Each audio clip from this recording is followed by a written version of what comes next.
Go. Yes. Yes, we're back. It's your boy, Eduardo Jackson, CEO, founder, creator of the Cinema Draft Game, where daily fantasy sports meets the movies. And we are back again, Lord help us, with the tripod.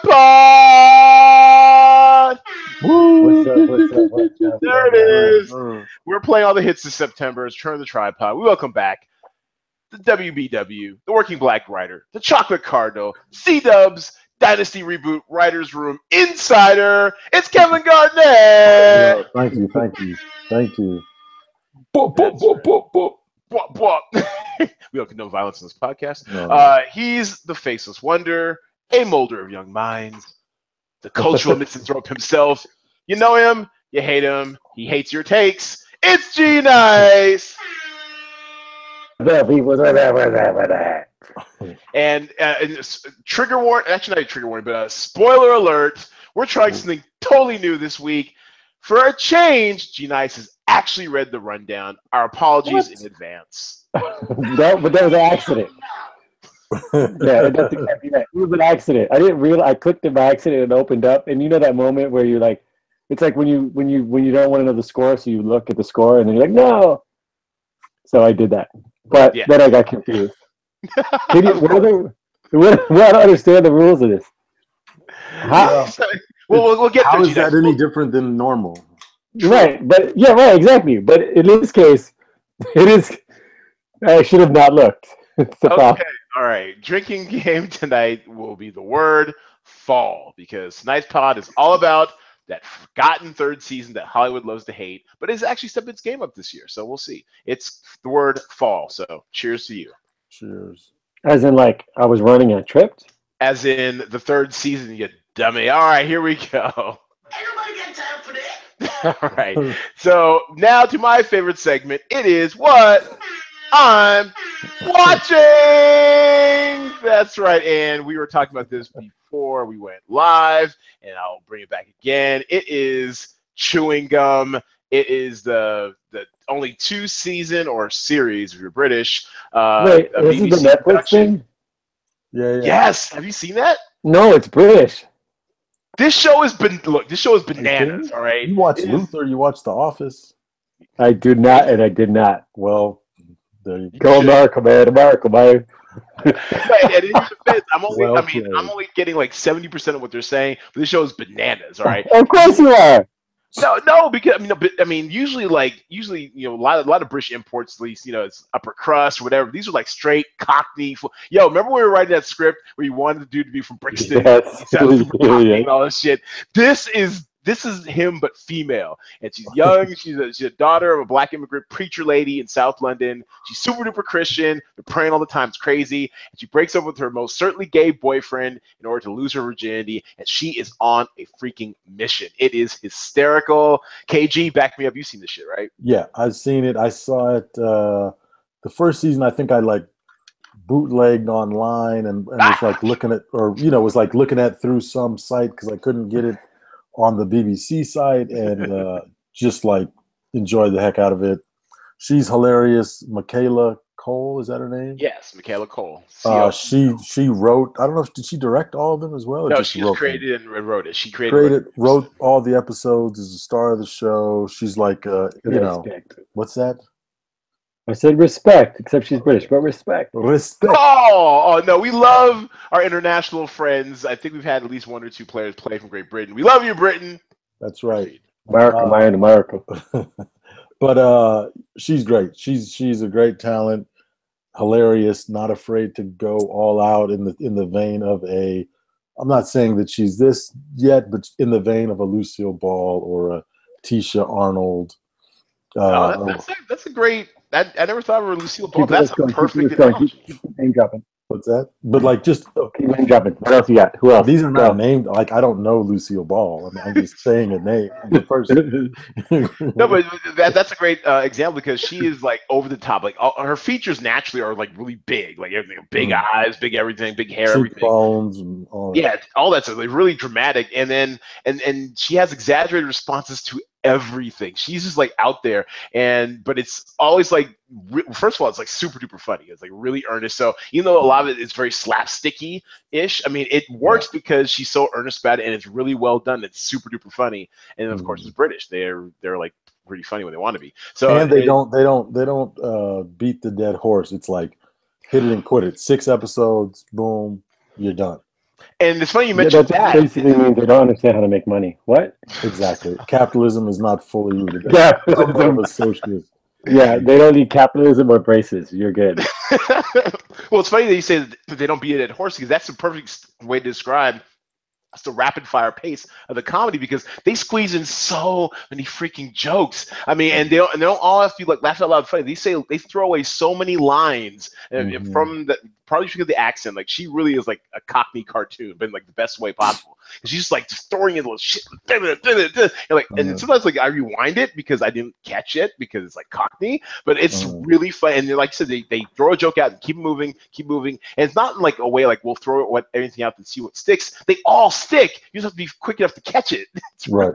Like I was saying before, it'll be interesting to see her as an actor go to dramatic stuff, be in other people's comedies, and see how she translates, because this is very much purely her vision. In her head, she wrote them, she acts in them, so it's very specific that way. So like I said, interesting to see how she'll progress. But she's young, talented. I follow her on Twitter. Oh, is she a good Twitter follow? I don't know Twitter. She seems funny. Well, and I'm also curious to see if this is like how much of her character Tracy is actually her. I mean, because obviously it's a big setup. She's 30. She's not 24 like the character in the series. Oh, she's 30? He looks 24. Yeah, he looks Google that shit. She looks 24, right? It's 1987. That's like 30, right? 24 in real life, or she's 30 in real life? She's 30 in real life. She was born in 1987, according to Wikipedia. So yeah. Yeah, no, and I just think, I mean, her character's so over the top. It's like she's Tyler Perry, but actually funny, like really, really funny. No comment. That's weird. That's a weird comparison. I don't know how to take that. No, because she's that over the top. First of all, they're visual snacks. Give 2 a try. It's like 50 Does she dress up like a dude? No. But I mean, she's like a really grandpa top like that. Just it's on Netflix. Check it out. They're Check them out. 24 minutes each. So you give 2 a try. If you don't like it, no harm, no foul. It's really funny. All right. So another thing I saw was The Hitman's Bodyguard. I finally saw it, and it was fine. Have you seen it yet? That looks funny. I haven't seen. That looks funny. It wasn't funny. It was pretty funny. But that is more like we're gonna throw a lot of jokes out, see what sticks. But the real kind of theme is the whole like kind of odd couple arrangement of Ryan Reynolds, Felix, to Sam's gleefully profane Oscar. I mean, it's basically Ryan Reynolds he's like the security guy. Kind of name dropping. Wow. What? It's referencing. It's. Whatever. You reference these random movies that nobody saw, Lucas and anime and shit, right? I mean, what are you talking about? I never reference anime. I don't know shit about anime. Comics, whatever, same thing. Anyway, don't at me, internet. I know it's not the same thing. All right.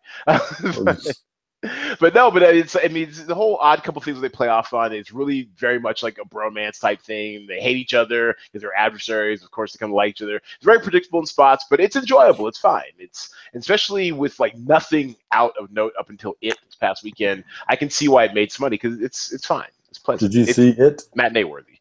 Fuck no, I don't fuck with clowns. I don't. You draw the line in clowns. That movie, you guys. Into that? No, I read the book and I liked it. I'm not gonna go out to see that. I might, if it's on at some point, I'll watch it. It's on HBO in a year or whatever. I'll watch it. I did, however, see Alien Covenant. Oh yeah. On the plane, and I was. Hey, I saw that too. I finally saw that too. I did not like that. Oh, you saw it on the plane. Let's take a little cultural cul-de-sac. We're on the plane too, Kevin. I went to Atlanta to produce my episode of the CW's Dynasty. That's right. The reboot. When does it debut, Kevin? KG? October 11th. Oh, shit. So late. All right. But it's coming. It's a month away. We're almost there. So wait, do you get to see dailies? I'm sure you saw dailies. Do you participate in edits? Yeah, our showrunner's great. You like do it all, like soup to nuts. So they send you out there for a couple days of pre-production, and then you cover the set. I worked with this great director, Lee Rose, who's done a ton of stuff. Worked with all these people. She's great with the cast, great visually, great with the crew. It's a good time. Grant show all the way from number one all the way down. Got a good group out there, so it's fun. And Grant Show has a Cinema Draft connection. He is the brother-in-law of Gamble 24x7, the all-time money leader. Is he really? Draft. He is. Mr. 2000. Yes, absolutely. Yeah, you read the newsletters. Good. Wow. Yes. You get an air horn for that. Half time I feel like I'm writing these to like 5 people. Yes, Mr. 2000. Wait, he's the dude from Melrose Place. Yeah, he is. He is Blake Carrington in this version. So just got more interesting, huh, G Nice? Melrose Place is forever great and horrible all at the same time. Sure. Yeah. So real quick. I mean, for all us curious non-Hollywood types, what do you do like during pre-production? Like what do you do like during production? Are you doing like edits on the spot? I mean, what does it look like? When you're down there during production? So I got there a few days before, and a lot of it is just sort of setting up the dominoes to fall, like making sure you'll see tape on your potential guest stars. So if you have a role for this one episode, tweet the dialogue for them. Well, you'll see like 5 to 10 choices, and you'll sort of throw your choice in the hat, and between you, the showrunner, and casting director, and the actual director, you'll sort of pick somebody. So you do that stuff. There's what's your official title? Are you like because you know how you get a writer's room, everyone's got like your different titles. Some are actually writers, some are producers. Are you an actual producer on the show, or? I'm a story editor on the show, but nice. Sally, who is our showrunner, she lets you produce your episode. So you're out there, you're like on all the calls. There's like a tone meeting with the director, so you go through and sort of say, what this scene is supposed to be, what the nuances are, et cetera, et cetera. Who was your director on this episode? Lee Rose was the director. Okay. Female writer director. She's done everything from Weeds to the new Star Trek to everything. Okay. So you'll do tone meetings, you'll do production meetings, and you basically helping make the decisions on wardrobe, set dressing, props, all these different sorts of things. They give you like a million choices on stuff, and you get hands on. That's what's up. Yeah, so it was fun. You're out there for the table read. You get to meet the cast, kind of vibe with them, and the guy who plays Jeff Colby I had met earlier through a friend, so I was cool with him. And then like I said, top to bottom, the cast very cool. Sets were great. They were just north. I think Greenleaf shoots on the sister stage there. You guys were filming. That's why you had no comment on Tyler Perry. You guys were filming at Tyler Perry's studio? No, it wasn't a Tyler. It's a different studio. I have no comment on Tyler Perry because I worked there on House of Pain for 40 episodes, and there was a non-disclosure. Which was signed. And quick little aside, that's how you met G Nice. That's how I met G Nice. You poor babies. But is it me, or is the connection funky, or is it just you? I think it's just you. We're good. Yeah, you were funky. Every time you talk, Kevin, you sound super slow. That's just you need to close some tabs, bruv. Close some tabs, bruv.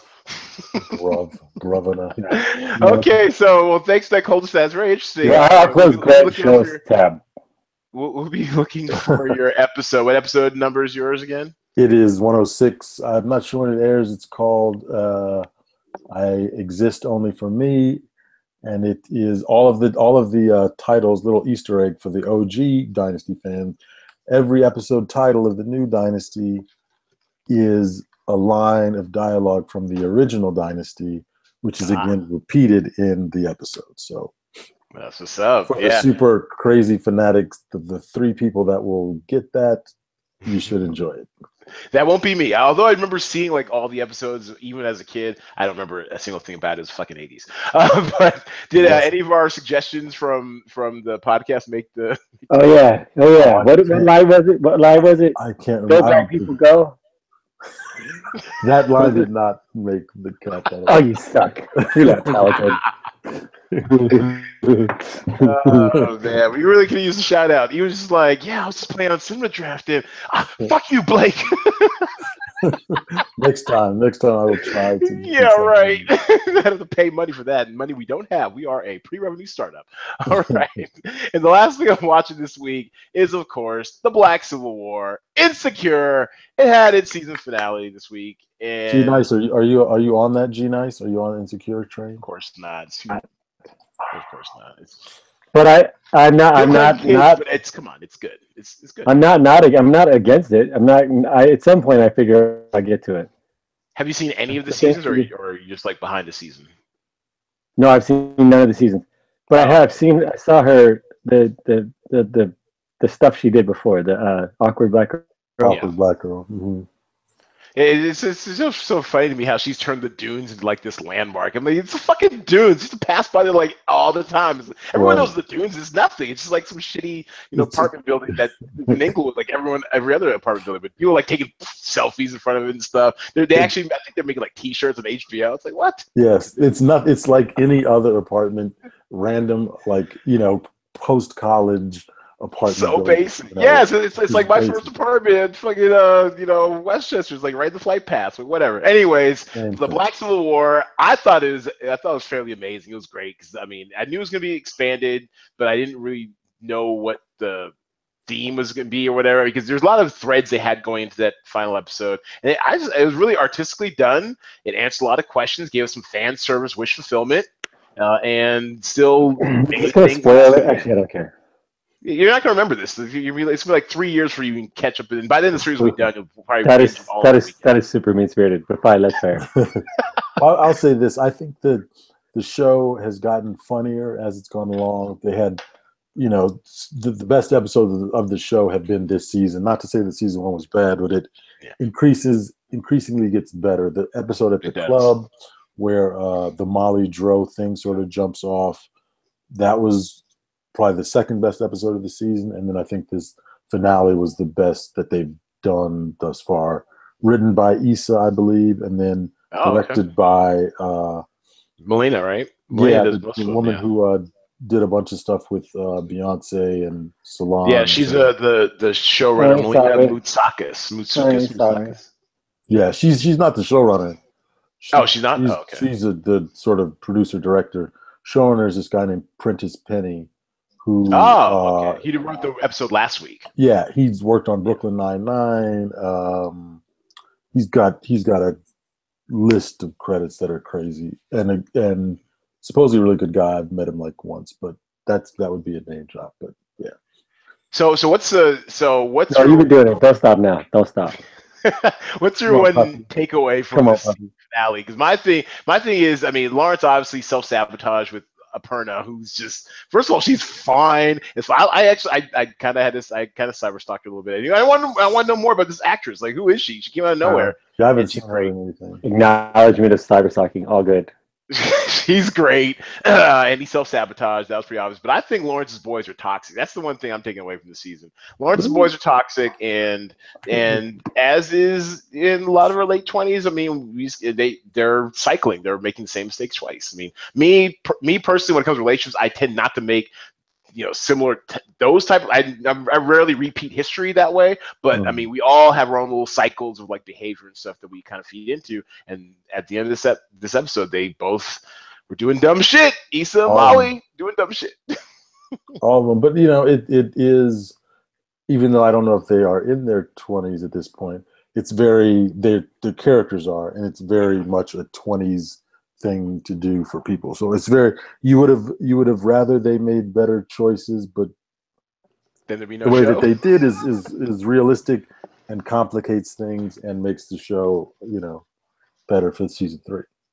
Yeah, I really like how how it's, I mean, the wider, I mean, not that we need validation from the rest of the world, but the wider, TV watching audience really kind of came and supported the show. I mean, they really because I was listening to Bill Simmons doing his Guess the Lines podcast yesterday, and he was trying to lay lines for the Emmys and stuff, right? And he was like, so what do you think the odds would be for Issa winning, an Emmy? And you're like, she's not nominated. They're like, what? He freaked out. He's like, what a minute. I'm like, yes, hello, welcome to our world. We were saying this shit all summer. It's like, how's he not nominated? Now obviously it's based off of season 1's work, which is good, but season 2 it definitely made a leap, and so it'll be interesting to see if they have long enough memories, or if season 3 will be playing around the time that season 2, will be nominated, and that she'll coast off of that as well. Like, I don't know, who knows? Agreed. Yeah. Okay. All right. So, fellas, what 3 things are you watching besides your kids? G Nice, what do you got? Well, okay. 2 things. One, I started watching off of Ed's recommendation. I started watching Expanse. Yes. How far did you get? I'm on probably like 6 episodes. Okay. All right. So, dude's lost his head. That was smart. Yeah. No. What is this show, Expanse? It's ridiculous. Is what it is. It's absolutely ridiculous. Let's also. But yeah, that's what you said. That's what you said, but that doesn't make sense to me.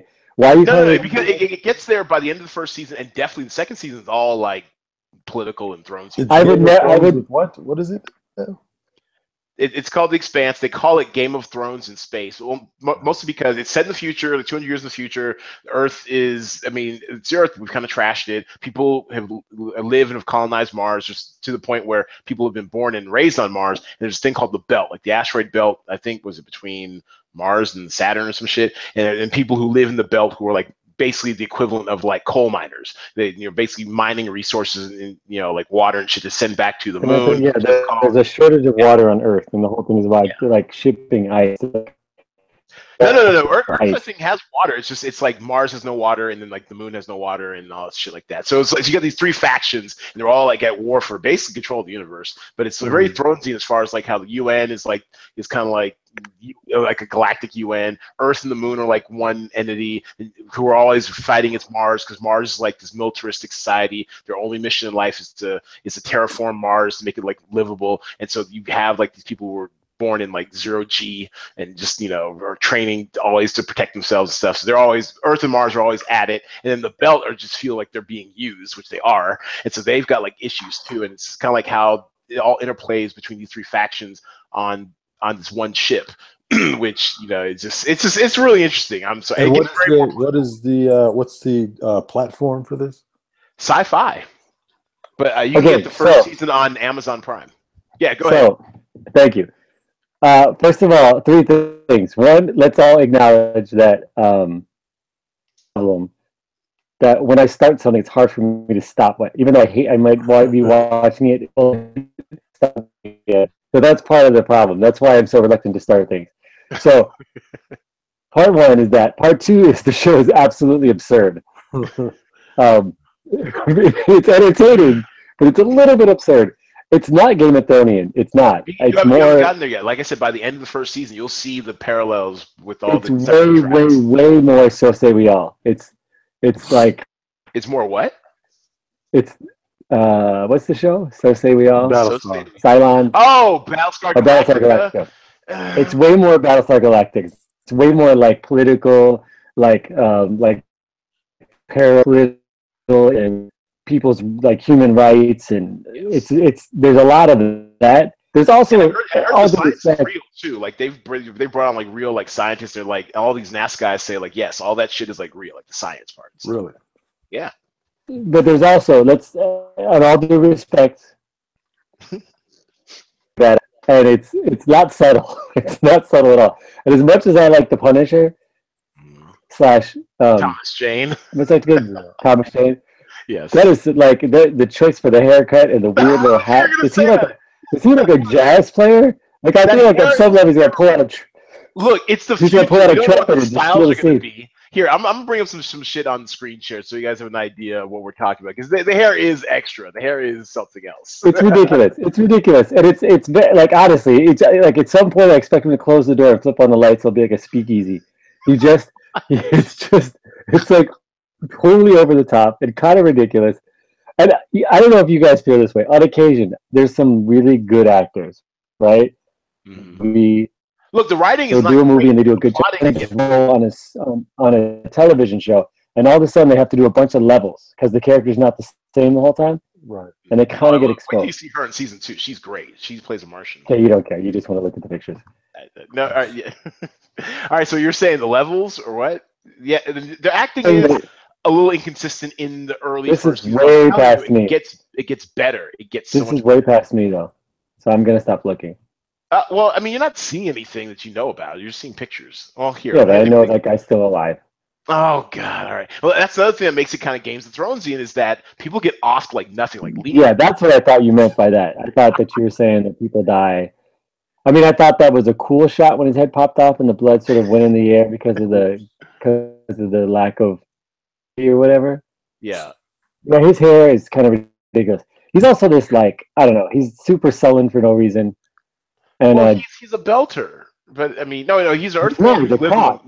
He's a cop. He's from Earth, but he's lived among the Belters, so he kind of associates more with the Belters. But and so KG, just so you know, Belters basically feel like they're shit upon, and they have a huge chip on the shoulder. They actually are having like this big revolutionary war led by your boy Cuddy from from The Wire and The Walking Dead and all that shit. He's kind of like a revolutionary leader who may not be good or evil. But the other dude's from Mad Men. The dude from see all these parts. I don't need to see this.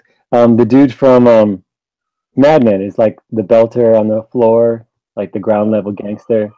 The ground level. I'm trying to remember who. I think I know who you're talking about. I can't remember right. He's the dorky dude. That dude's a good actor.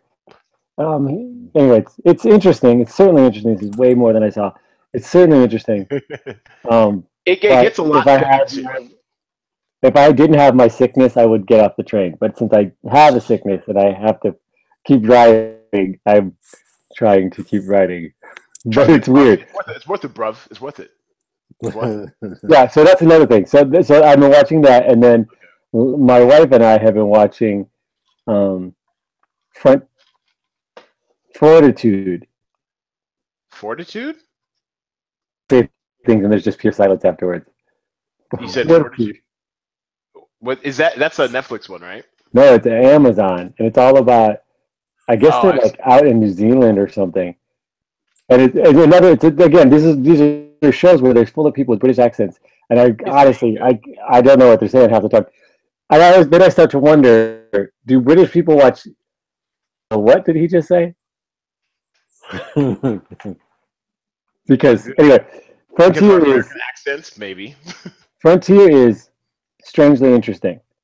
It's super interesting. Is it Frontier or is it Fortitude? I'm looking at something in Fortitude. Oh, yeah, sorry, Fortitude. Yeah. Okay. Dennis Quaid. All right.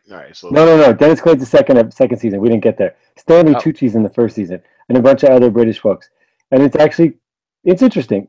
I appreciate when people use like freezing cold places as characters.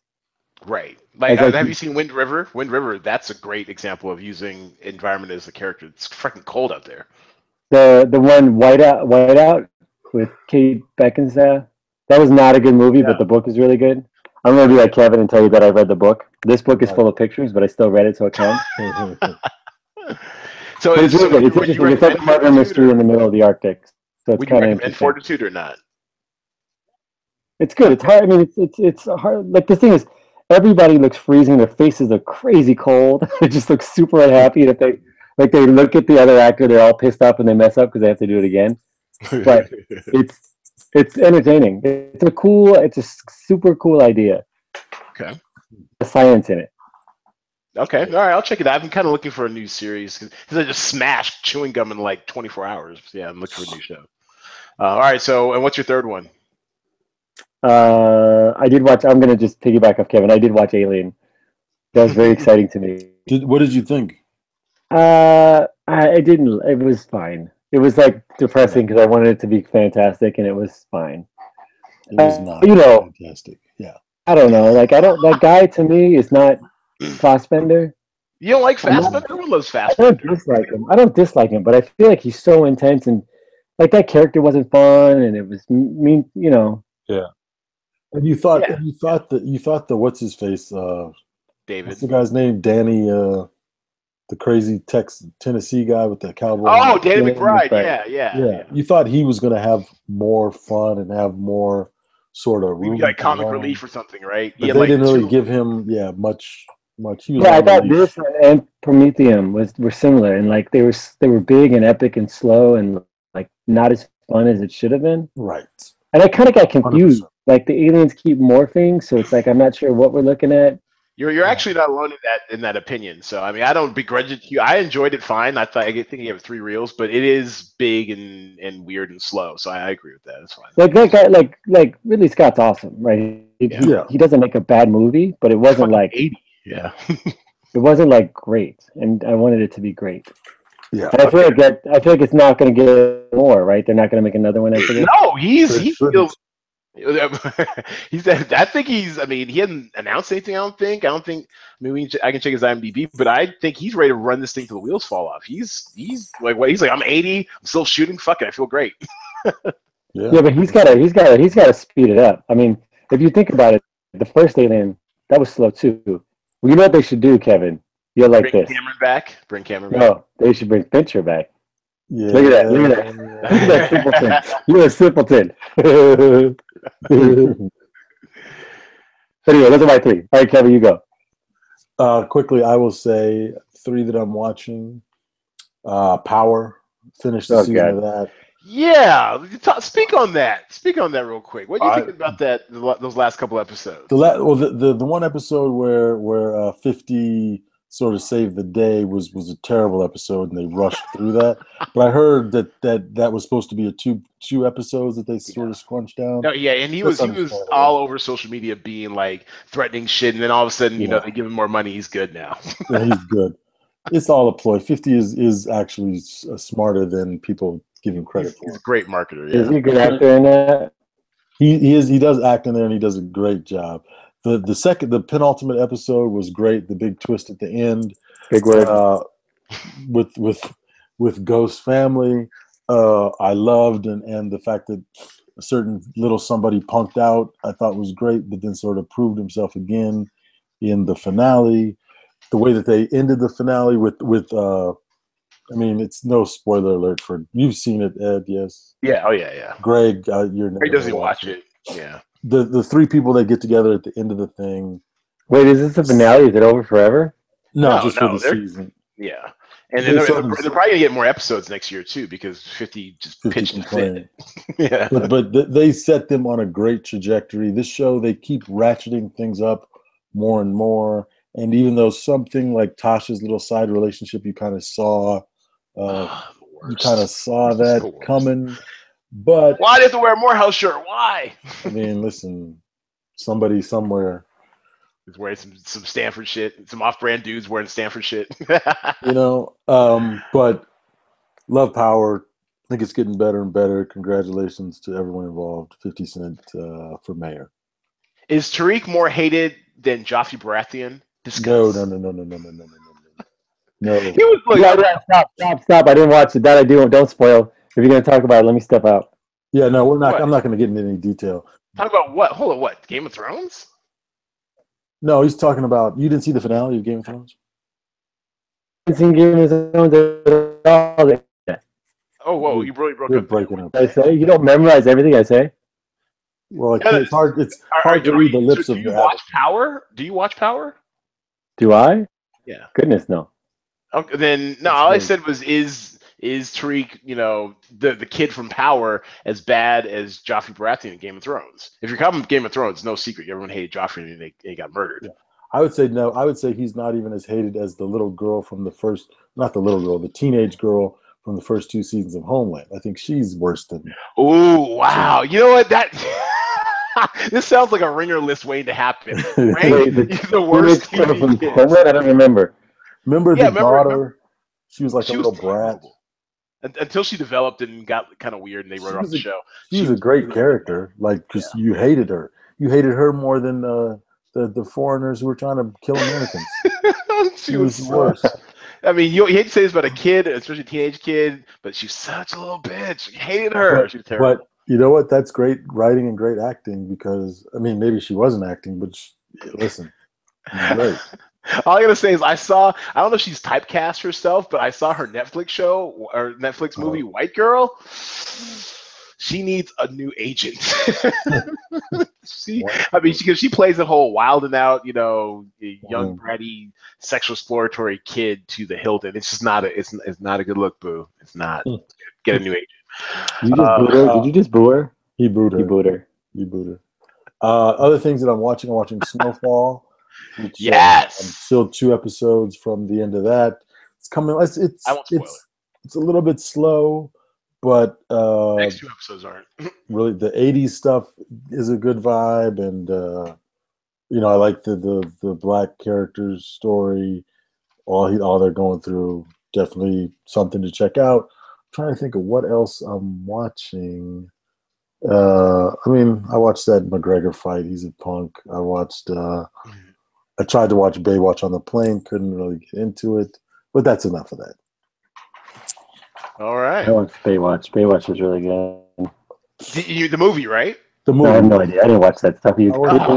I wasn't watching reruns of the. No, because I was gonna say is and I've said this on the podcast before. I stand with Baywatch. That movie was funny. I saw it in the theater. I support my boy Seth Gordon. He was Lakeside class of '94. I was Lakeside class '93, whatever. And I enjoyed the hell. I told him so on Facebook. Like even though it didn't work in our game, no one it flopped the game. I really enjoyed it, and he had the most beautiful cast ever. Oh my God, the cast is gorgeous. Priyanka Chopra. Yes. Okay. So here's my question: have we talked about Ballers? Well, I believe we can if you want. What's there to say? I'm not full, but have I told you that what doesn't work for the show for me is that there? What you cut out right when you said what doesn't work for you? What doesn't work for you? Wait, so is it hard? Because it's hard to hear you guys. Is it hard to hear me? Sometimes. He's cut in and out sometimes. I was saying that The Rock, that Ballers is weird to me because The Rock is the main character. He's too cool and charismatic and interesting to be the guy who's given the moral compass for everybody else.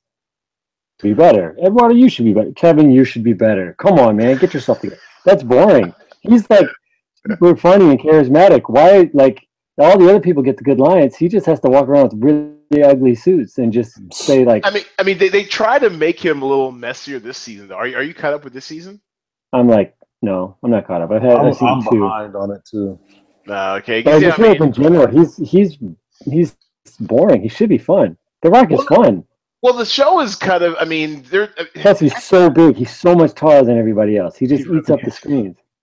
But it is a weird show because especially when it was coming on after Game of Thrones, because I think I tweeted out at one point there's never been a bigger drop off in quality in TV scheduling history than Game of Thrones to Ballers. It's crazy the drop off. If they'd put it after Insecure, moved Insecure up, that'd be a better fit. But that's just me talking shit. Either way, there's no consequence. It almost seems like there's nothing at risk for these people in this world. There are more risks taken generally in their world, but it still kind of feels like I wouldn't say consequence free, but the stakes aren't nearly as large, especially when you come off a show like Game of Thrones. Even though it's fantasy, people are losing their heads, people are getting poisoned, shit's going down, dragons are blowing shit up, and you come to Ballers oh hey, we're trying to get a team in Vegas. That doesn't matter if it doesn't work out. Let's look at the savings. The other thing about Ballers, it's similar to Entourage. Well, in that Entourage more so is better at this, but in Ballers, nothing really happens. The ball moves at minuscule amounts every episode, but it's not in an interesting way. It's in it's cotton candy. Literally, the show is cotton candy. You put it in your mouth, you watch it, and it's just gone, and nothing happened. It was kind of sweet. It was kind of tasty. It had a flavor to it, but I'm not full, not satisfied. I'm still hungry. Karen, you full the fuck up. Think pieces and talk about that shit on social media all week long after Insecure. And I would say that Insecure has, I think, gotten a big bump up in awareness because being on the same night with Thrones, obviously. Absolutely. Straight up. But real quick though, and a quick shout out to Entourage. I was thinking about this just today, how everything they predicted in as far as Hollywood has come true. Aquaman, there's an Aquaman movie. Smoke Jumpers, there's essentially a Smoke Jumpers movie. It's coming out. No, there's a movie. Oh, let me get the name of this right. It's coming out October 20th. I saw the trailer like a couple months ago. I'm like, oh my God, Entourage is right. But I got to get this right. It's got your boy Miles Teller in it, of all people. Oh, nice. Playing what? Josh Brolin, Smoke Jumpers. Somebody smoking.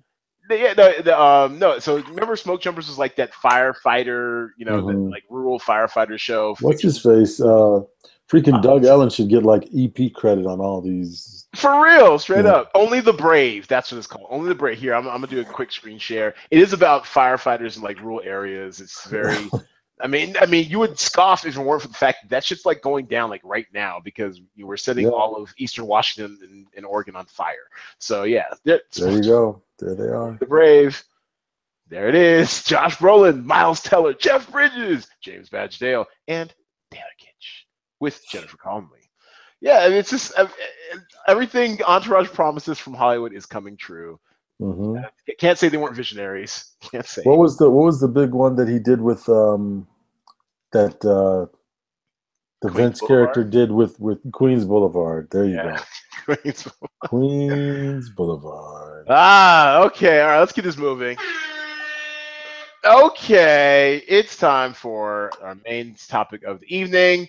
It is the top 3 movies of the fall. By fall, we're defining movies that have been historically released in between September to Thanksgiving. So basically, the rules are for people, if you're new to the podcast, you name a movie that was released September up until Thanksgiving. We alternate picks. Once someone picks a movie, the movie is out of play. Since Greg sucks and is never prepared, although I am shocked he did read the rundown. In honor of Greg reading the rundown this week, would you like to pick the first movie, Greg? Is he? Oh, Greg is gone. He's had to jump off and come back on, he said, because of his bad connection. So that's awesome. Greg had enough. He's like, let me close some tabs. Let me hook into my Ethernet. Let me get this shit corrected. All right. Well, while Greg is gone, you want to kick it off first, KG? Sure. Let me see. I will go with an old classic, in my opinion, which was released, according to my Google machine, September 17th, 1999, and the movie is American Beauty. Oh, okay. I can dig it. All right, let me get the screen share going, and we'll bring up on the IMDb American Beauty. All right. Kevin Spacey in his, obviously, I think Usual Suspects, came first, but this was in his sort of jump from being a character actor to being a leading man.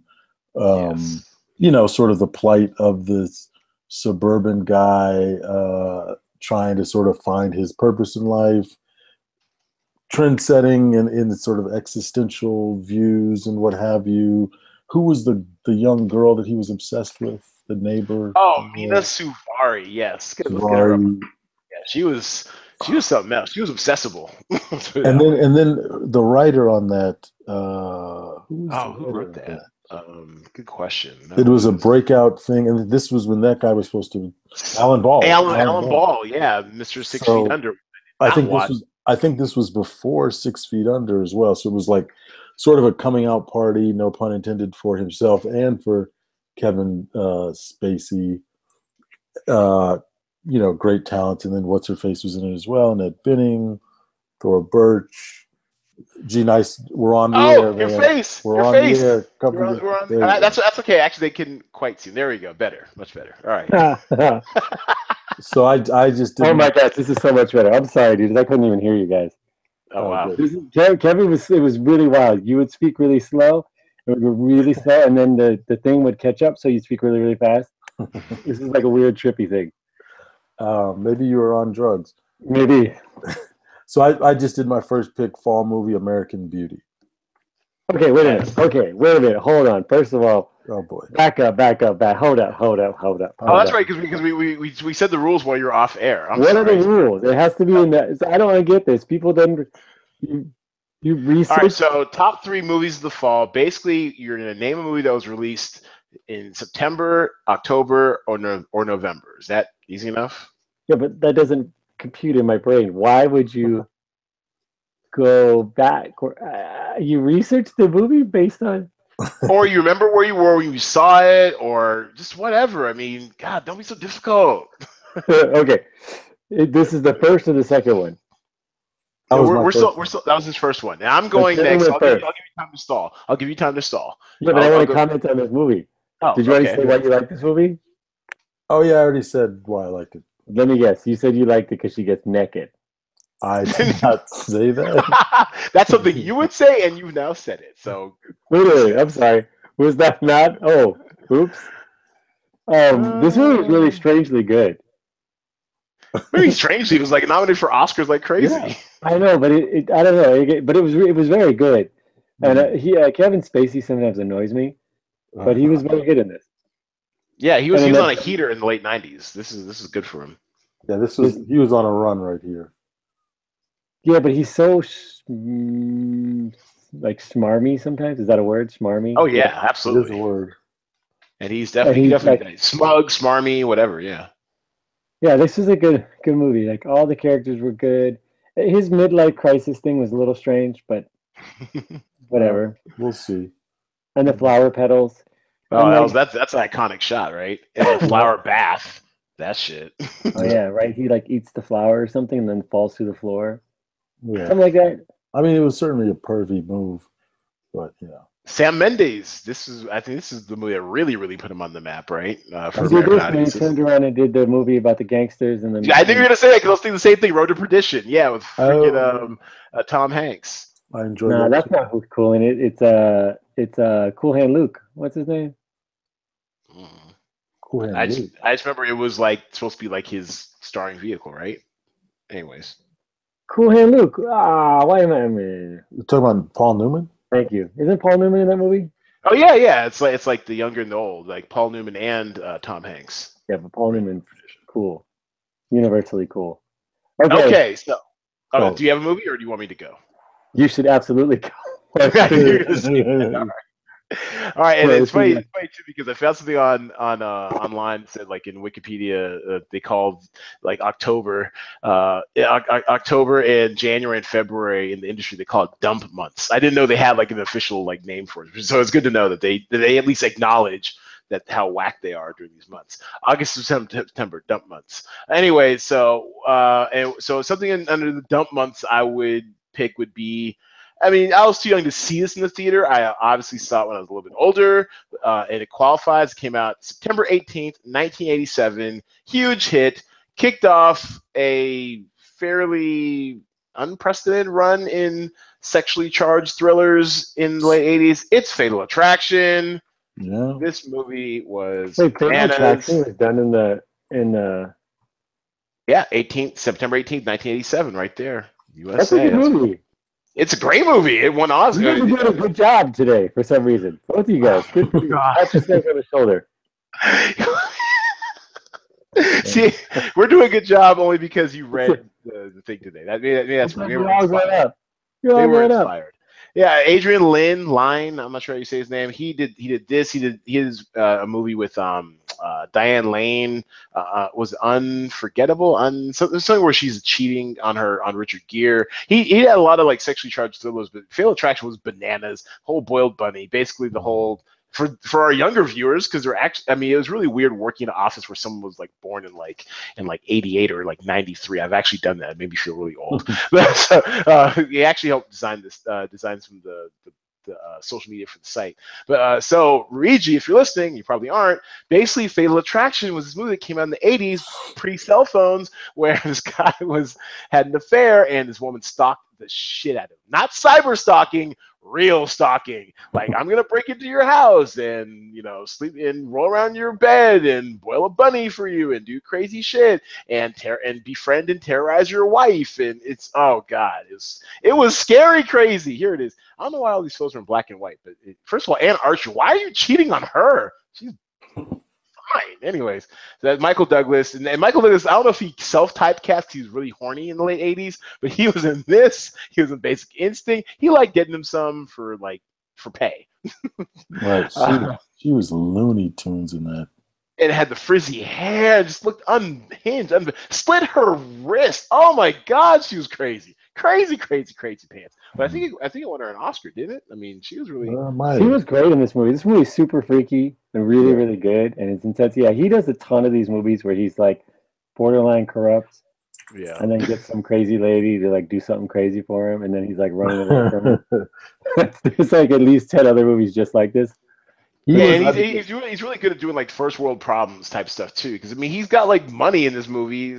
He's fucking around his wife because he's bored essentially, and it comes back to haunt him. And it's just like, and she ruins his life. And as an adult now, if I were to rewatch this, who are we really rooting for? I'm not saying we're rooting for her because she is crazy, but it's like, are we really rooting for him? He fucked around with his wife, got caught, or is about to get caught, or whatever, and it's ruining his life, and he kind of deserves it because he's kind of a dick.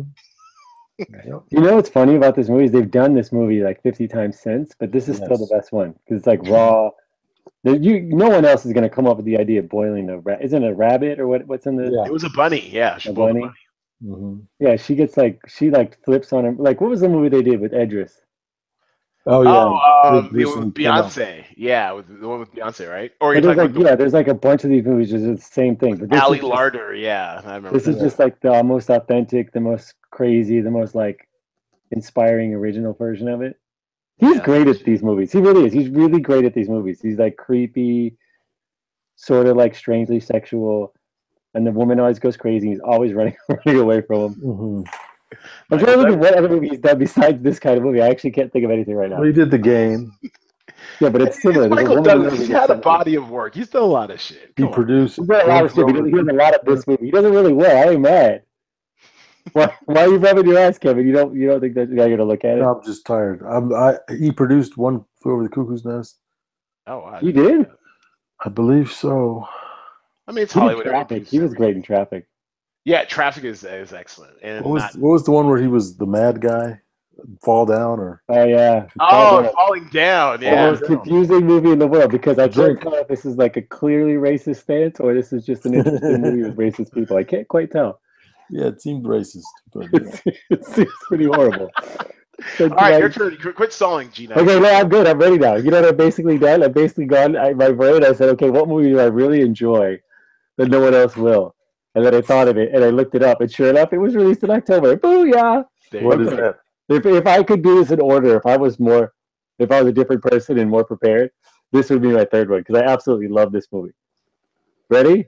Okay. The Weatherman. Huh. 2005. Why do you love this movie? I thought it said Chicago, number one. This is, what's his face? Nick Cage? Yeah, but this is Nick Cage, but he's great. This movie, don't make that face. Stop. This is pre being profiled on the Filthy Rich Guide, Nick Cage, because you only get on the Filthy Rich Guide unless you are blowing wads of dough, and now he's in Hawk and he has to do really bad movies. So this is back when he had financial independence. Well, they beat the movie up. They beat the shit out of this movie. I actually remember talking about this movie. Like, I really liked it. People were like, Nicholas Hoult, he's done everything. He's so good. But this was, I guess it was like a first-time writer, and it was like quiet and small, and there's like really good, there's like good acting going on in this. It's really tiny. The visual of him walking down the street with the bow over his shoulder is so great, and people throw Frosties at him. It's just quirky enough, and he's muted. He's not like over-the-top manic. It's like you can see he's like holding it in. He's got this very kind of creepy voiceover that happens the whole way through. Kevin, you've never seen this movie. That's why you're making that face. No, I think I saw part of it. It's good. This is a very, very good movie. This is incredibly enjoyable to me. I want to go watch this right now. I love this movie. It was clever as shit. If you guys don't remember this. No, I mean I barely remember it. I remember seeing it on video. I didn't see it in the theater, but it was fine. Yeah, oh yeah, he's going to therapy with his wife, and there's a Hope bunch Davis. of great Yeah, dialogue. she's Yeah, always she's very good in this. okay. All right. So the Weatherman. Any thoughts on it, I KG? love this Probably game not. because I like say No. things to you guys, and you have no idea what I'm talking about. Yeah, no, I have no thoughts on this. All right. Well, you're up, KG. What's your second? You guys did a good job on that first round, but I killed it. Mine was fantastic. So here, my second movie, released November 19th, 2015. A sequel and a reboot at the same time. A movie that they like to call Creed, starring What? Michael B. Oh Jordan. shit! That was And, released in the. Oh wow! Great pick. Oh my Michael god. B. Jordan and directed by Ryan Coogler, starring obviously Sylvester Stallone. They did an amazing job of continuing sort of the tone and the feel of Rocky. It was that sort of hopeful, upbeat, had like a little bit of a weight to it, like the original Rocky as far as dramatic tone. One of the great boxing sequence in one of the fights, they did the whole fight in one take, and it was like 2 rounds or something like that. I forget what it was, but great job by what's her face, Tessa Thompson as the girlfriend. They actually gave the female character some depth with her musician going having hearing loss problems, and I guess Coogler had to like go to Stallone's house and like pitch him and get him on board and all that stuff, and he was able to do it. I know there's funny quick note from about Stallone. I guess he like watches everything. He's like super like plugged into pop culture, or whatever.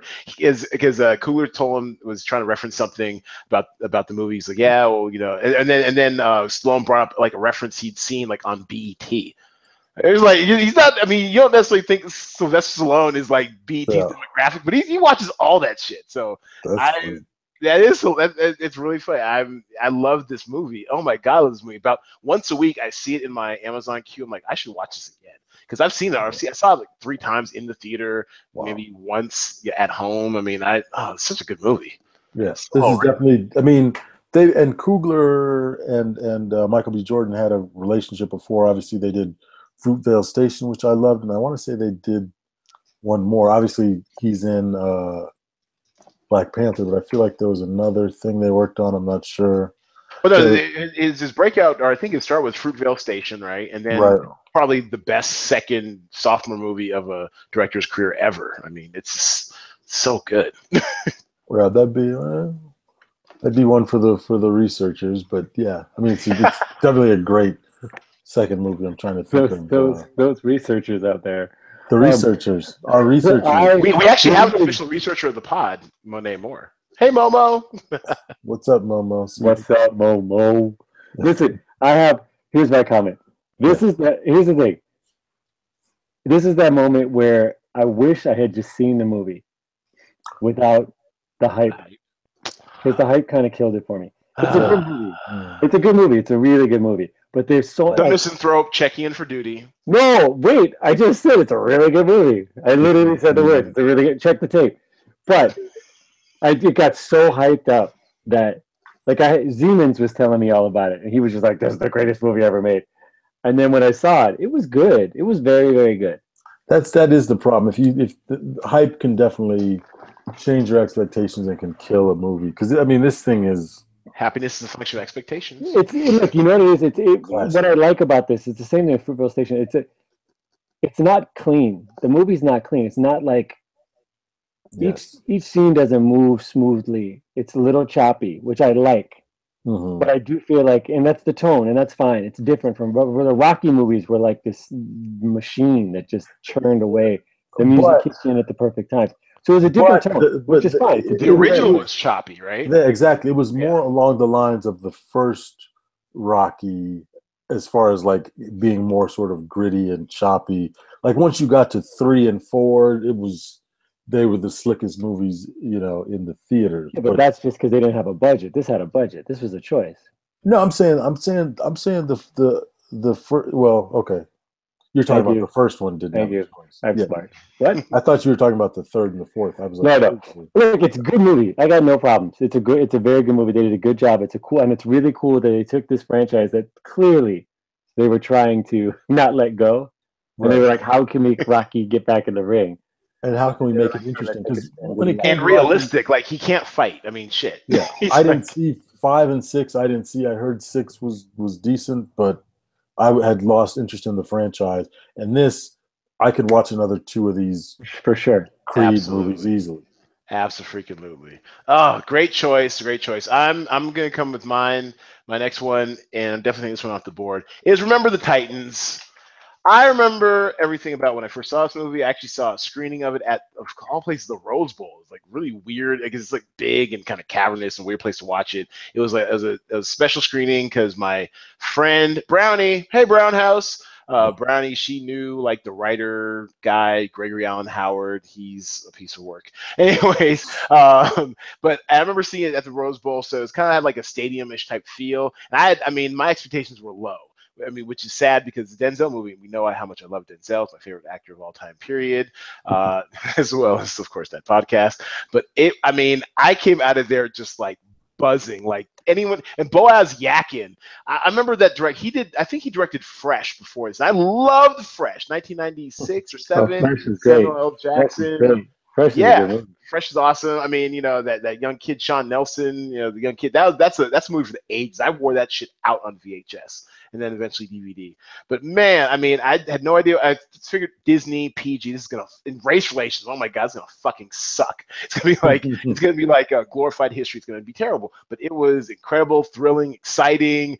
I mean, as for a PG film, they went as far as they probably could, and it was really. I mean, it was really good. It's an underrated classic. It does have a bit of, you know, it does have a little bit of like story time to it and moral of the story ish, but generally for what, you know, considering what the constraints you're working with, it's an excellent fucking film. Denzel freaking Washington, do work, young man, do work. Nice. Yeah. No, it's a good movie. Look, Disney is like they're like magical about this kind of thing. They take these movies. Young Gosling, Sunshine. They take these really hard movies and they twist this into this like, beautiful story about like happiness and friendship. Right. It's a good movie. I always thought that these two, this character stuff was a little silly, but whatever. Then I thought this was dumb. You play the offense, you take care of the defense. I don't know. No, but in this actual moment, though, I remember this moment, though. This is when they're like, all right, you know, we're going to make sure they don't cross the 50-yard line. We're taking, you know, I don't care what they're calling you, whatever. We're going to, you know, hit them hard. They do not cross the 50-yard line. He's so determined and pissed off and, like, ready to go. Woo! Yeah, it's a great movie. And Will Patton, I mean, you know, guy's a low-key American treasure. He's in everything. Armageddon! That's a bold statement. Low-key. Yeah, but you can't say low-key followed by American treasure. I just did. Fight me. At me. All right. Anyways, that's my second one. G-Nice. Go. Okay, my second one. Again, if I did this in order, this is one of my all-time favorite movies. This is ironic to me because I remember watching this movie with my sister at a really dingy theater called the 400 in Chicago. I don't even think it still exists anymore. And you could get cheap tickets or whatever. And it was like dirty ass floor. There's probably some really dirty, sketchy people happening in there.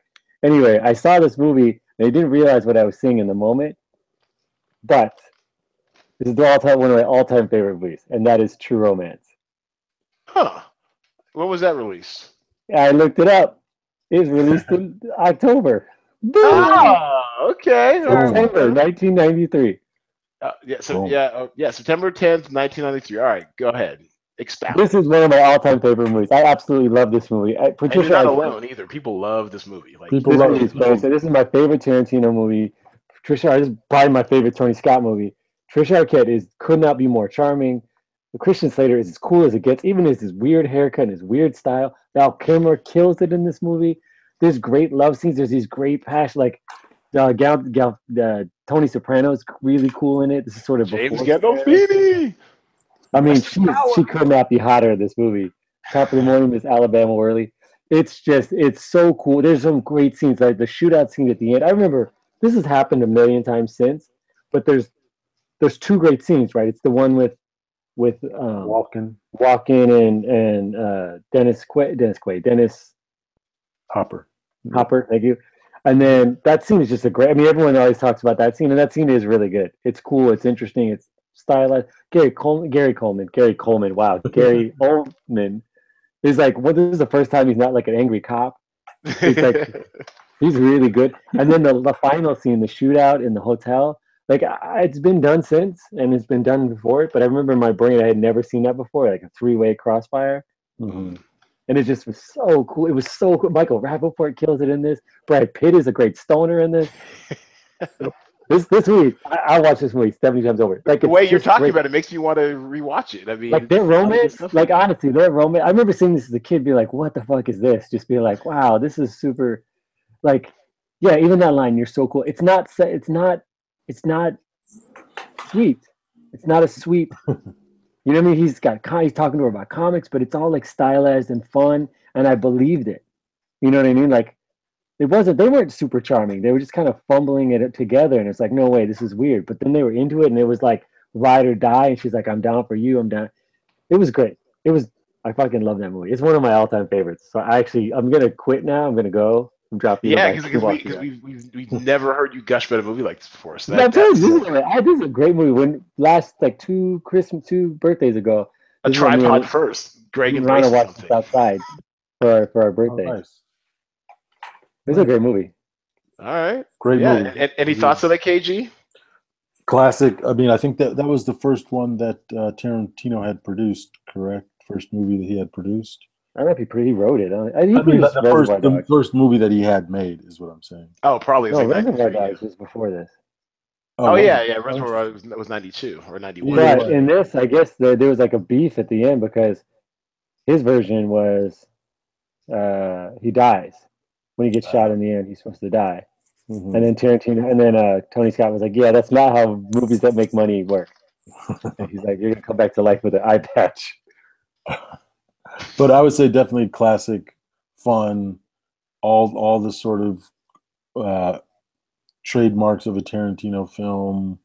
But without some of them though, like without sort of like Tony Scott did what he's supposed to do. He like took it, cleaned it, smoothed it out a little bit, made it shiny.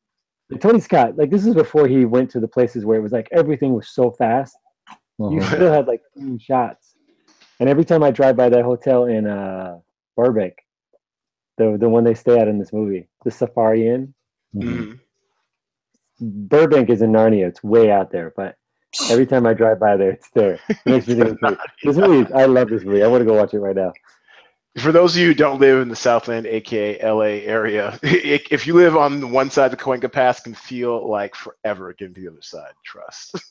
Apparently there's houses over there, but I'm not familiar with houses.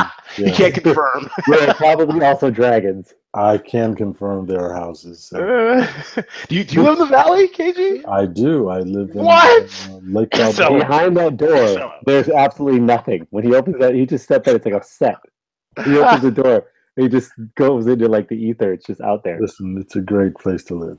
Hey, bro, we know you're getting that Hollywood money, but I mean, why don't you live in the dunes, bruv?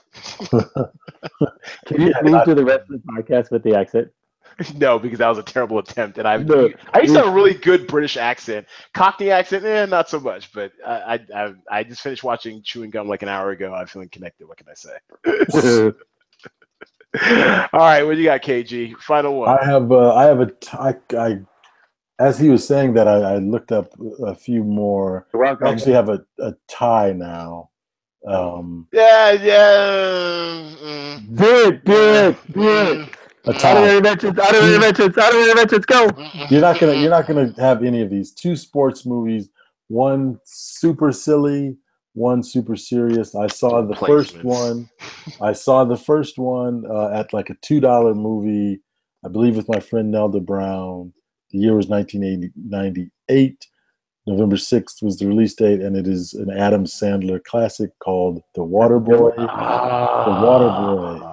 Yes. The Waterboy. Part of it may have been the fact that I just spent $2 to see it.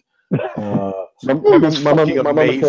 mama said. It was. I mean, it's like super stupid. It makes no sense. It's a classic. Don't hate. It's a classic. Hate football movies because the action is always stupid and they try to be so serious with it and they're never like fun.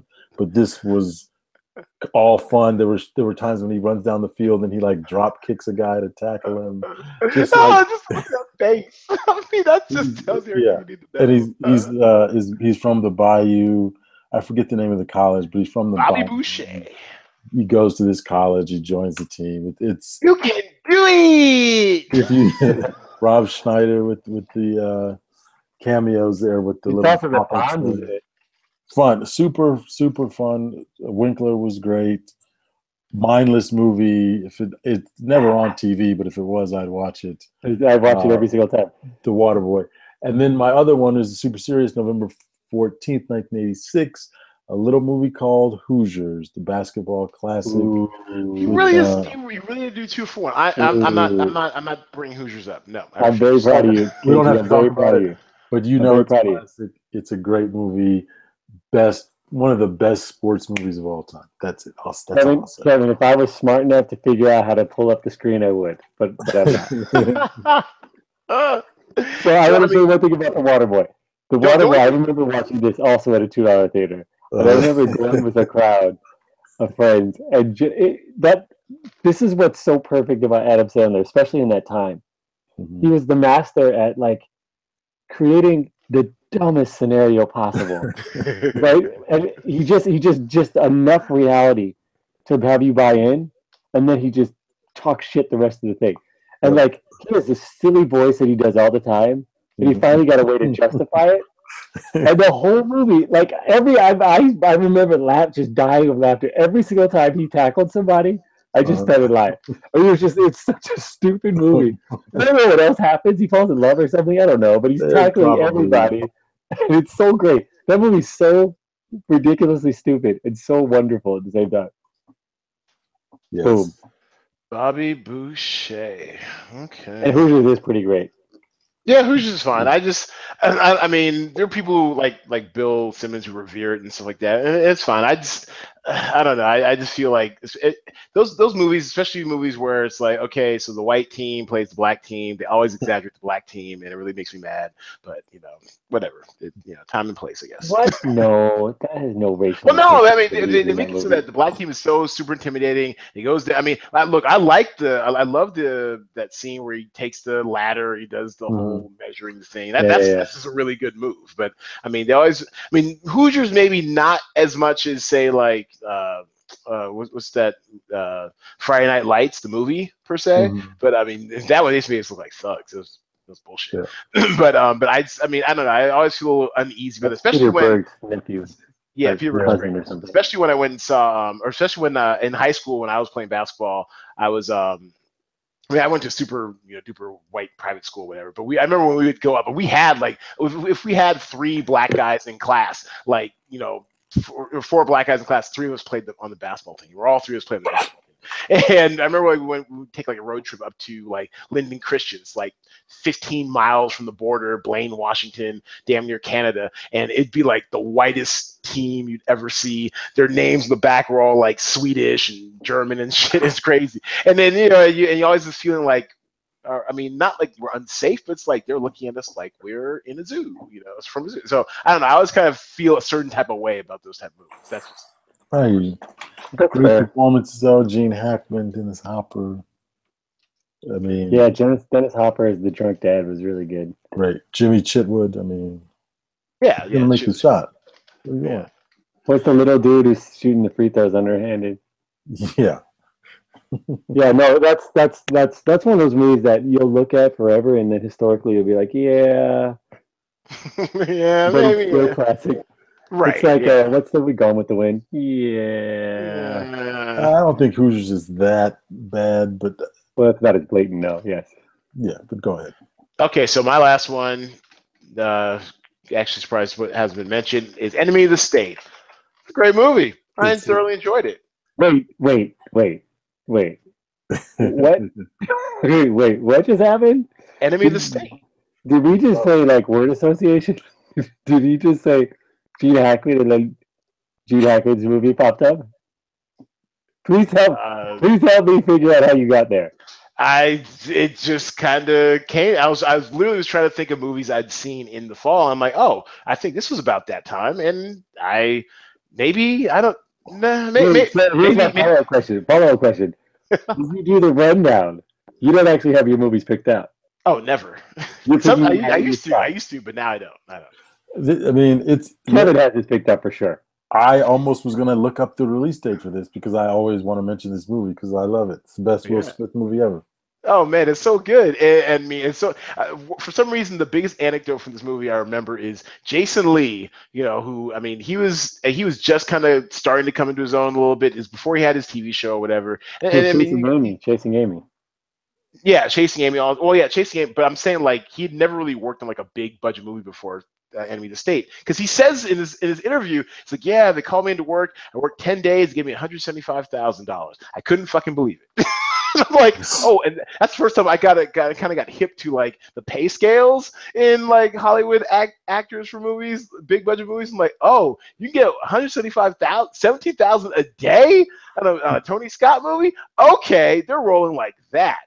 And I mean, I think it did fine at the box office. It's just never, but you never really hear people talking about this movie much. And I love this movie to death when it came out. I owned the DVD or whatever. I used to watch it occasionally. I love this movie. It's a great movie, well cast. Regina King, Regina King, all that good stuff. So Regina King has some good lines. And then Greg's. There she is.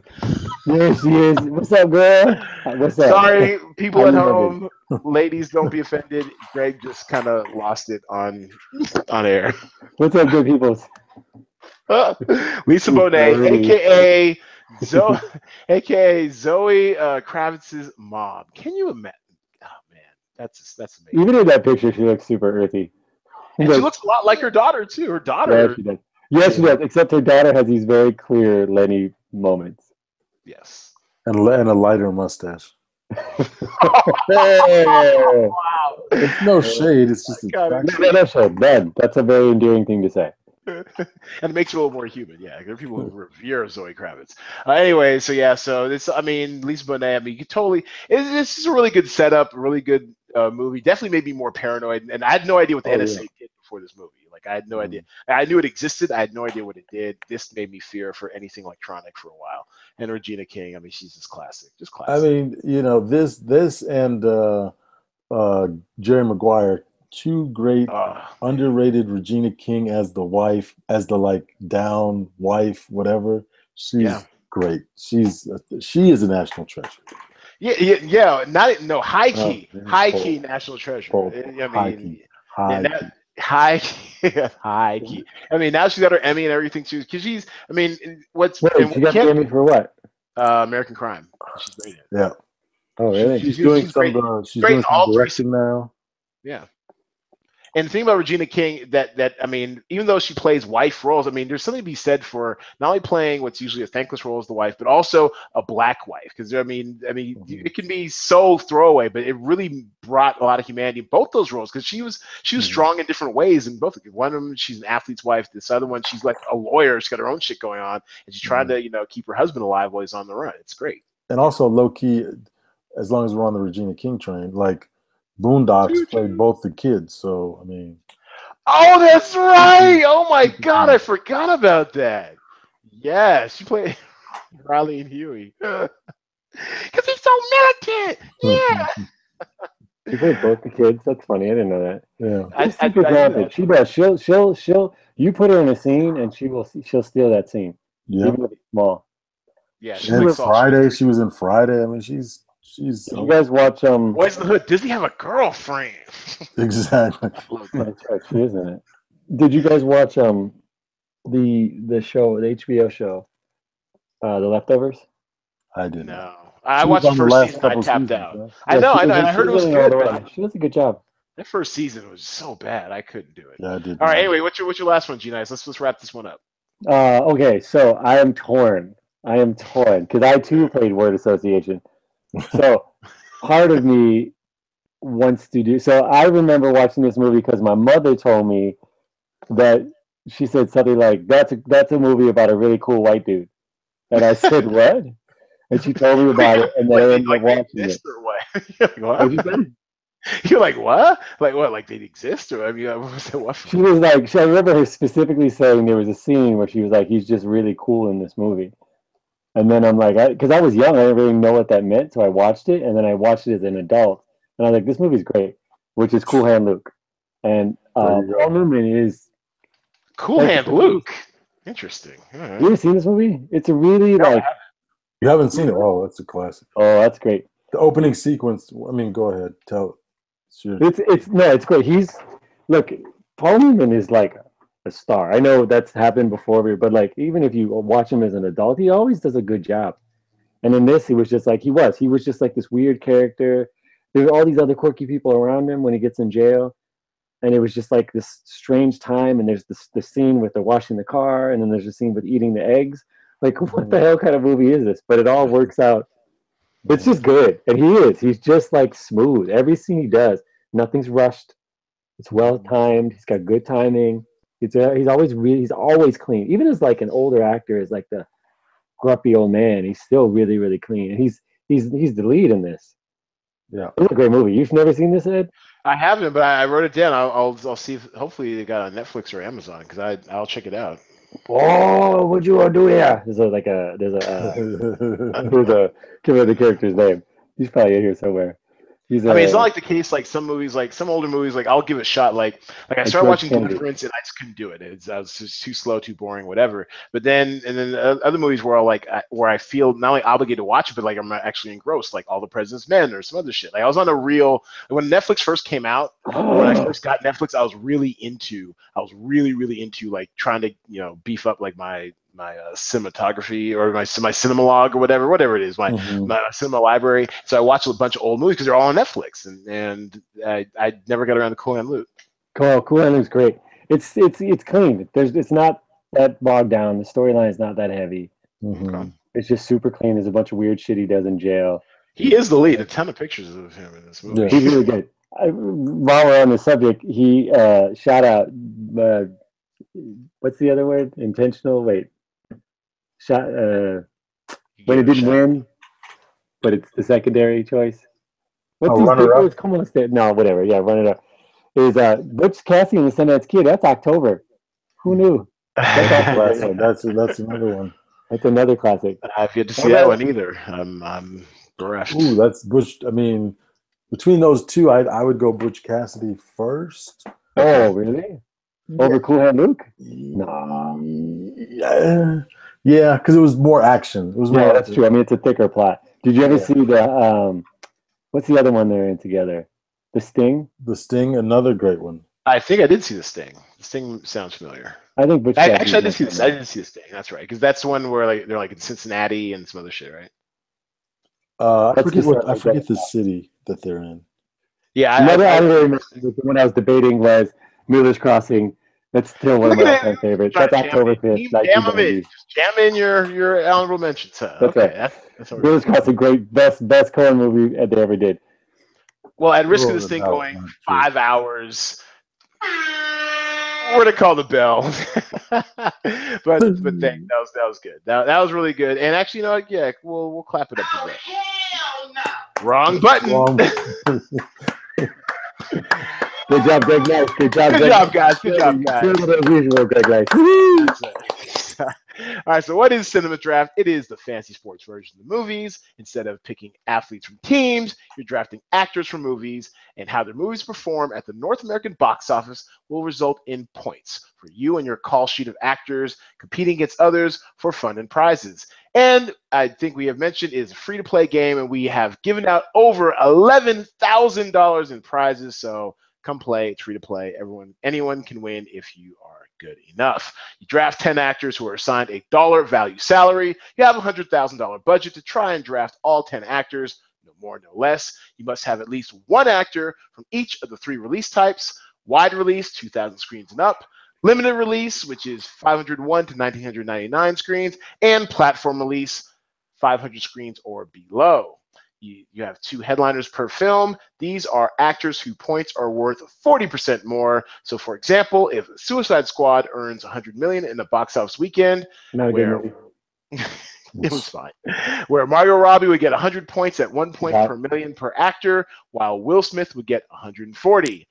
Once again, it is free to play. We are giving out over $200 $35 in prize this week, plus a $25 bonus to the highest scoring call sheet. Games start Thursday night, 6 p.m. or 10 p.m. Pacific time, and theater lock is at 6 p.m., which is when we lock in the release types for the films. So let me get the screen share ready. We're going to go over the shot list, and these are views you can use to pick the winning Cinema Draft call sheet. And gentlemen, and also congratulations, Cornell Westside, aka our WBW, made the money again this week. Well done, sir. Any initial thoughts approaching this new slate? I haven't looked at it yet, but I think it will still be strong pick. I'm not sure what new is coming out this week, but I know it. I will probably have it, at least one person from it on my call sheet. Yeah, it was bonkers. That sucker broke out with like 123 million. I mean, broke all sorts of records, horror records, September records. I mean, so much for the dumping ground. I mean, do you guys remember the original? I never saw the miniseries on TV. Thing. Oh, was it a miniseries? Yeah, that's what I heard. I was too scared. It's with Stephen King, right? Yeah. Whatever. Yeah, I'm good on it. I don't do clowns. I don't do horror. So this is a perfect storm. You know. Yeah. So we actually have. Let's do top 3 horror movies next. Okay. Have you seen more than 3? Actually, have I seen more than 3? That's a good question. I'll make a note to self. Horror movies. That'll be the next one. Okay. All right. So we have 11 new movies in the talent pool this week. 11. Mother, it's one with Jennifer Lawrence. American Assassin, which I can't wait to see. I'm very excited about that one. That would be a post-lock movie, but damn it, the theater with the D-Box has it like 10:05, which is like 5 minutes right after theater lock. I need to be, or after a game lock. I always want to hang around to make sure the game executes smoothly. So, fortunately, I have to wait till Friday. Some movie, All I See Is You, The Wild Wedding, Because of Gracia. It's an indie. I think it might even be faith-based, so might keep our eye out on that. Woo, that was tough. Brad Status. It's one with what's his face? Ben Stiller, midlife crisising. In Search of Fellini. That one's showing only in New York and LA, and that one is another small indie film. Xenia Solo and Maria Bello. Poster Boys. Our 3F of the week. I missed out on it somehow last weekend. It did okay. 50 screens. An Indian movie. And then also getting the second weekend of Rebel in the Rye. It's the J.D. Salinger one, where Esme is going to go to 25 screens. And Viceroy's House, which is like a historical fiction. It's been kind of chugging along quietly. So we're catching on its third weekend, 75 screens estimate. And then Beach Rats, which is like a coming-of-age story, another super-duper indie. So we'll keep our eyes out for that one. But for the shot list, ones that we're keeping an eye out at the box office this week, we're going to start with the A-list. And these are actors you will definitely want on your call sheet. And yes, once again, it is definitely looking like a no-brainer. If we're looking at it, want to get some headliners from it, 25,000 a piece. Most likely, we're going to see a similar strategy of stacking the 2 headliners. So Bill Skarsgård or Jaden Lieberher, take your pick. It had a record-setting opening that nobody saw coming to that degree, so it should easily pace the box office again this week, even at a 50% drop. And it should be at least, well, actually, it's not true. It's been really well reviewed, so it might be 50% or even less, but it's going to do another 60 to 65 million. So you got to have it in your call sheet. Team, jam them in. Get that headliner stack in there. And then, like I mentioned, American Assassin, Michael Keaton. He is the cheaper of the 2 headliners. I mean, what's the scuttlebutt? KG, have you heard anything about this movie out there in La La Land? Because I'm excited for it, but it's tracking super duper low. Yeah, I haven't heard anything about it. I just saw the first ad for it maybe a couple days ago. So, it was confusing to me because Michael Keaton wasn't. It didn't seem like he was the lead, but they were sort of trying to bill him as the lead. Is there a woman that? Sanaa Lathan, woo! She's my Lisa Bonet. Ooh, man! It was strange to see her in there as well, but good for her. It seemed like because she was in it for some reason. To me, it seemed like it should have been bigger or like more on my radar or something. But Well, I remember seeing a trailer for it a long time ago. They've been advertising this like, I mean, I wouldn't say stealth-wise, but like normally, normalish for months now. And I mean, I got it. I just instantly got it from the trailer. Yeah. So HSX, which I've got the screen on right now, is predicting only a $15 million opening weekend, which just doesn't make any sense. This movie feels big. I mean, yes, it's being released in the dumping ground, but we've already proven that wrong with this huge open from It. I honestly feel like it has $30 million potential because basically, I mean, it's based off of a best-selling novel, or maybe it might even be a series of books. Basically, Dylan O'Brien, we've seen him. I don't know if we've watched him grow up per se, but Maze Runner did a lot for him. He's not like a A-list star. He's got his tween fans that really should show up for this. But he basically plays like a young guy who loses his fiance on a beach to a terrorist, and he goes like, "Fuck it, I want to kill all the terrorists. All the terrorists. I'm gonna grow up my shit, look like I'm Taliban, and I want to go train with the CIA." And that's when Sanaa Lathan comes in. She's like his handler. She's like, "We like your agenda, Mitch. I know exactly how to use you." and she pairs with Michael Keaton, who's like this grizzled old CIA covert ops training guy who whips him into shape. And they're basically hunting Taylor Kitsch, who's like one of his disciples who's gone rogue. Play. I can't wait. What the fuck? What does this have to do? Does Taylor Kitsch have to shoot somebody in the street to get some publicity for this movie? Why is it only gonna do 15 million? I don't believe it. I'm putting it on my list. I'm all in on American Assassin. Damn it. Go with my gut. And okay, so yeah. Sorry, I got excited about that. It actually looks like I would watch that movie. I would watch it on HBO, but damn it, I'm gonna watch it in a D-box theater with my seats moved, and I'm ducking covering. Damn it, because this looks. And one thing I thought was really slick too was like one of the trailers or commercials has the whole like clicking sound effects of like him setting his shots for the kill. Like I mean, because there's one. I mean, I think since you saw the newsletter, thank you, KG.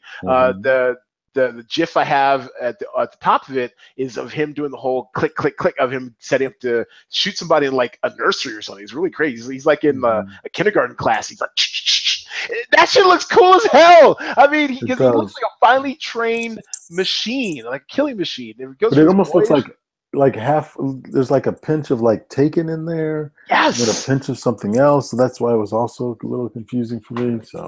And nuclear weapons. I'm in. Damn it, I'm in. All right. So co-starring. These are some values you want to look out for this weekend. We're looking at Javier Bardem and Mother. I don't know what this movie's about. There's a lot of really kind of cool buzz. Now I'm starting to read some. Okay, this movie is going to be divisive, but I don't know what to make of this. But there's a lot of heat on this movie. It's got J-Law in it. I think it's going to do all right. What do you think? I know nothing about it. So Jennifer Lawrence has had a good run here. But she has dropped the occasional clunker like Joy. I mean, I still don't know what the movie's about. Joy, I didn't think Joy was bad. I mean, it wasn't bad. It wasn't good. I mean, I'm kind of glad I saw it like at home and not like at a theater. yeah. If I had paid to see it, I would have thought less of it. I'm sure. Yeah. So Mother. I mean, I don't know. I'm curious about this one. 13,500 for Javier Bardem. It's wide release. Estimate 2,500 screens right now. So yeah, I mean, she's fairly bulletproof at the box office, and thrillers are, as we can see from It, are in vogue right now. So I don't know. Is there enough room for both It and Mother? Guess we'll find out. And in Viceroy's house, which Platform is a dumpster fire this week. There's really nothing you can count on. Things are either high-profile projects are either released too low or not, or they're basically holdovers from when they were wide releases. It's kind of hard to peg Platform release this week. So should this movie expand as I estimated to 75 this week? I mean, it's worth a shot. I mean, if we go to my all trusty indicator, you know how I love these things. The Box Office Mojo per screen average. Can I bring this up real quick? Box up. This one had like one of the better per screen app. Really? Are we not? Don't reload. There we go. Okay. This one had a fairly, we're screwed. This one had a fairly decent per screen average. So we're just gonna, I'm kind of going my gut a little bit on this one. I'm gonna recommend Viceroy's House. Super cheap, $5,500 for Hugh Bonneville as a headliner. And it might be a decent punt in the platform release category. All right, cutting room floor. Skip these losers. Birth of the Dragon. Why are you still here? It's still here though. It's not. I mean, this might be the last weekend for it. I mean, there's really nothing. It's really got nothing left in the tank. It's dropping down to platform release.